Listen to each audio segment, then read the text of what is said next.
Hello and welcome in today's lecture. Today we have chosen the topic Historical Perspective of Management of Forest Resources in India. The forest cover in our country has assumed an alarmingly low proportion, from a position of abundance in ancient times to a dismal state today. The long time span has been full of contradictions. Increased population pressure, expanding urbanization, and ever-pressing need for good standards of living and development in industrial technology have long disturbed the harmonious relationship between the humanity and the greens. In a description of forest resource use, there has been a tendency to see the colonial rule as an ecological watershed and the colonial rule working hand in glove with the aggressive values of industrial capitalism did much damage to the native forest. We will learn about the changing patterns of resource utilization embedded in the man-forest connection across history in the topic. This narrative will not only provide us with a comprehensive picture of forest utility patterns as a resource, but it will also allow us to detect and identify factors and processes that contributed to an element of inappropriateness in the sustainable use of forest wealth. It would aid us in understanding the structure and influence of man's activities on forests across centuries, as well as distinguishing the forces of continuity and change during the colonial period. Pre-colonial history. In order to understand the dynamics and undercurrents of colonial impact on the understanding of forest as a resource, we need to understand the strands of human utilization of the forest in the preceding period. The period from about 500 BC to 300 AD saw a big advance of agricultural land over rich forest area, both in the northern India and the river valley areas in the peninsular India. The tribal chiefdoms started giving way to large states, Mauryas and Kushans in northern India, the Chalukyas and Sangam Cholas in South India. The ground for further exploitation of forest resources lay in the logic of the empire building exercise. With technological limitations, the only viable alternative for enhancing surplus lay in bringing more land under cultivation. Of course, trade was also coming up in a big way, but then the ships and boats had to be built on the forest wood. Elephants assumed significance and elephant forests started coming up. The number of towns increased and the houses came up that were made of wood. Moreover, timber had to be used for construction of furniture, carts, chariots, wooden bridges, etc. The concept of hunting reserves also came up, as hunting became a recreational activity. Chanakya says that Brahmanas should be provided forests for plantation, for religious learning, and for performance of penance. The importance of forests is further borne out by the treatment it receives in Kautilya's Arthashastra. After the Mauryas, the other important empire builders were the Guptas. Inscriptions belonging to the period indicate a trend towards ruralization of the economy and thus greater pressure on land and consequently on the forests. The Delhi Sultanate saw more demands being put up on the forest. Demand for quality timber for construction of boats, bridges, houses, chariots, buildings, carts, etc. also went up considerably. The Sultanate rulers did not come out with the positive policy of conservation, though of course we see gardens being set up. Land was abundantly available and as such the problem of converting forest land into agricultural land was not so strong. The importance of forest increased in Mughal Empire, corresponding with the increase in population and urbanization. Forest served another utilitarian purpose. The forest products formed an important component of the non-agrarian production during the Mughal period. As such, the ruling class was keen to encourage the production of many forest products like timber, fruits, fodder, roots, barks, resins, herbs, production of lac, tanning of leather, gumlac, mulberry, silk, etc. Colonial period. The colonial period saw a qualitative shift in the man-forest relationship, for added to the Indian demands were now the demands of the British Raj. With the advent of the colonial rule, an element of conscious and ruthless exploitation begins to determine the man-forest relationship. For the first time, the proceeds of forest exploitation accrued to an agency which had no interest in the development of the Indian subcontinent. India was systematically converted into a colony serving the interest of the mother country. The British came to India as a trading nation. The continuing establishment of political hegemony together with development in the field of transport and communication, colonial trading practices and industrial revolution brought about substantial changes in this relationship.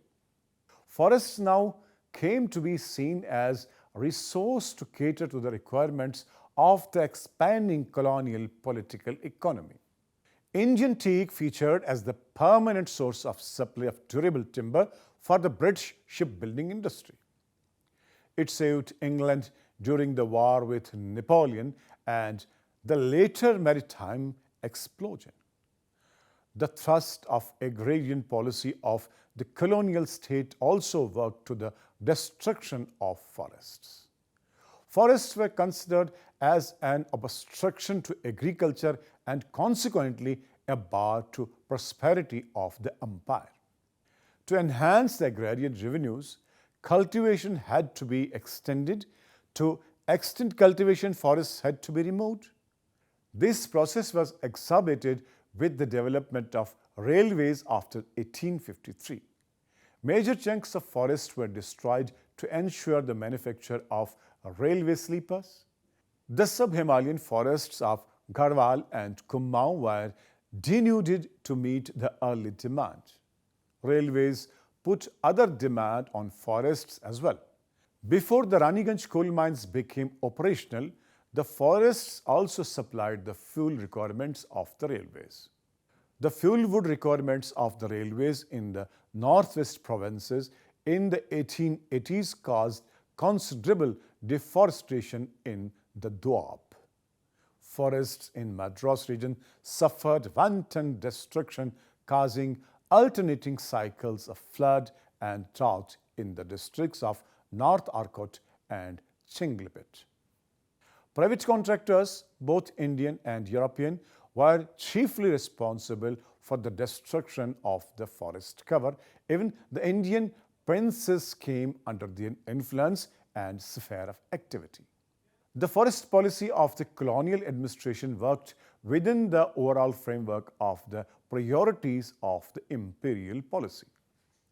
One of the foremost priorities was to generate more and more revenues for a self-supporting British rule. This logic suggested that forest products had to be marketed. The colonial rule made constant efforts to find markets to the multiple species of India's tropical forests. Urban centers required forest products for fuel wood, furniture, building timber, etc. The Himalayan forests provided bamboo, sal, and several species of conifer for the urban centers of Punjab and for the military cantonments and hill stations. The trade in minor forest produces like resins, turpentine, tanning materials, essential oils, and other associated non-timber forest products also picked up in the 20th century. The massive importance of the forests reflected itself in other ways, particularly during the two war periods. During the First World War, enormous amount of timber and bamboo were exported to help British military operations in Egypt and Iraq. The Second World War was more devastating for Indian forests. India became the sole supplier of timber to Middle East and later to the Allied forces in Iraq and the Persian Gulf. Any discussion on the colonial impact on the forest cannot be complete without mentioning one of its most obvious manifestations, the devastation of wildlife. From the middle of 19th century, the Brits started a large-scale slaughter of animals. Another related transformation during the colonial period was the deviation of forest lands for the development of tea, coffee, and rubber plantation. In fact, the states desired to commercialize the forest went hand in hand with the allotment of vast tracts of forest lands to the planters. The development of road and railway networks to facilitate the export of tea, coffee, and rubber hastened the process of deforestation. The colonial state has been criticized on many other accounts as well, like promotion of single species teak monoculture, socio-economic and cultural marginalization of tribals and other forest dwellers, etc. Post-independence period. During the post-independence period, large tracts of forest land continued to be diverted to non-forest purposes in the name of development. The phenomenal growth of population and urbanization and the consequent extension of agriculture, construction activities, increasing industrial proliferation, mining and quarrying activities all took a massive toll on the forest areas. With the development of a large number of multi-purpose projects and dams, thousands of acres of forest land were submerged. The villages and habitats of the tribals were also submerged due to impounding water in the reservoirs. The rehabilitation of the displaced also took place at the cost of neighboring forests. The politics of refugee rehabilitation also affected forest covers in many ways. Some of the conventional factors like forest fires, overgrazing, shifting cultivation, careless use of construction timber has had a devastating effect on forest acreage. Besides these, certain other factors neglected on account of playing a relatively small role in deforestation of forest cover have also to be taken into account. These include industrial emissions, air pollution, and harmful effects of plant parasites, insects, fungi, and wild animals. According to some estimates, India is steadily losing about 15 lakh hectares of forest land annually. The number of trees that are felled annually could be almost equal to country's consumption of oil, coal, and electricity put together. According to State of Forest Report 1995, which is the fifth assessment of the forest cover of India based on visual and digital interpretation of the satellite data pertaining to the period from 1991 to 93, the total forest cover of the country is 639.600 square kilometers, which is only 19.45% of the total geographical area of the country. Non-government estimates, however, differ on the question of the extent of the forest cover in the country and give a figure below 19%. Clearly, forests have suffered even after independence was achieved. Current deliberations. Madhav and Guha reports that despite the grave inequalities of caste and class, The pre-colonial Indian society had a considerable degree of coherence and stability. Elaborating their argument, the authors take the position that in pre-colonial India, resource utilization was in harmony with nature and resource sharing among various strata of the society was very cordial. The different claims of different resources in the caste system led to state of equilibrium, in turn providing the stability to the resource demand and supply. The analysis of the various environmental movements have been explained in terms of disruption caused by the British, as it argued that in pre-British time there was little or no interference with the customary use of forest and forest produce. There have been attempts to challenge the stereotypical portrayal of the heinous role played by British. It is argued that it was the colonial power that initiated systematic forest conservation policy in colonies. It is asserted that the evidence from other British colonies that developed forest departments at much later dates suggests that without exclusionist forest reserve legislation, most surviving forms of common property management would have faded away. There seems to be a feeling that indigenous people were more responsible for the situation, thus either they should have been trained to modern knowledge or prohibited from those areas. Ravi S. Rajan argues that the concerns for greater revenue appropriation and the growing demand for wood led to conflict of interests. Attempts were thus made to attain a balance between agriculture and forests. Some lands were identified as suited for agricultural purposes, while the marginal lands were to be developed as forests. Antagonism between forest and agriculture was not simple, as forests were considered necessary for good rains, and at the same time it was believed that forest growth were harmful to groundwater, as it sustained itself on the groundwater only. Siva Ramakrishnan tries to locate the debate in the context of the formulation of the Private Forest Bill in Bengal between 1865 and 1878. It tries to explore conflicting interests vis-à-vis natural resources. There were several claimants, and the state had to consider several possibilities before arriving at any formal policy. It was not only scientific knowledge which contributed in the debate, but various self-interests also tried to appropriate the issue and mend the policy in one's favor.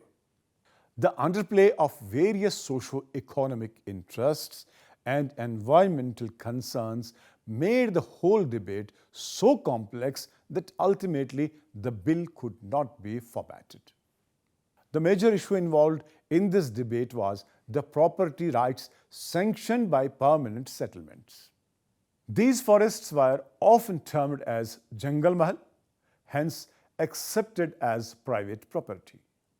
Initially, with the implementation of permanent settlement, Brits expected that marginal lands would also be put to better positive use, as landlords will try to maximize the agricultural production on better lands and marginal lands shall be utilized for the forests. The issue of land use became more controversial as the claims of Raiyat over the forest produce became an issue. The landlords, on the other hand, argued that it led to degradation in forest cover as also soil erosion. Conversion of private forests to protected forests would lead to the denial of claims to riayat. The problems further compounded as the demand of wood for railways increased. The problem of conservation of forest wild was of immense significance, especially in the 1930s. The colonial policy differed on controlled silviculture with the help of shifting cultivation and abandoning cultivation as such. The other related issue was the tussle between the foresters and scientific advisors.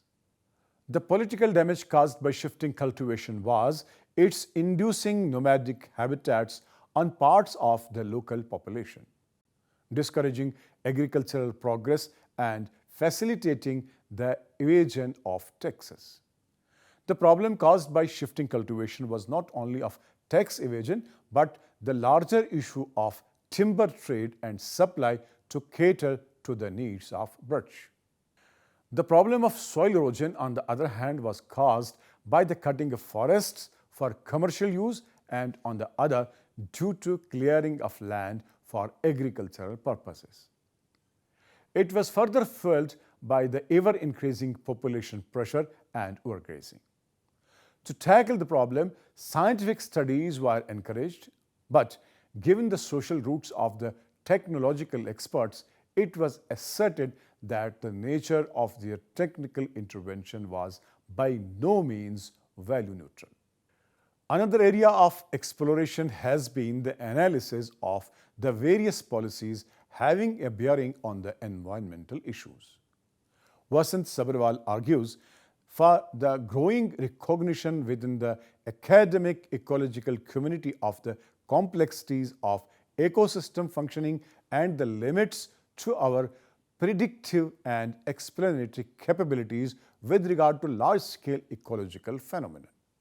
His explanation brings it out that the concerns for conservation evolved over a long period of time along with the growth in the scientific knowledge about environment. Dear students, the basic texture of man-forest relationship underwent a massive change over a period of time. From a position where the forests were venerated and cared for to one of conscious exploitation, things have changed dramatically. The fact that this indiscriminate exploitation still goes on is a thing to seriously ponder upon. With this, today's topic comes to its conclusion. Hope you have understood the content, and we shall be meeting in the next session with a new topic. Till then, goodbye and good night.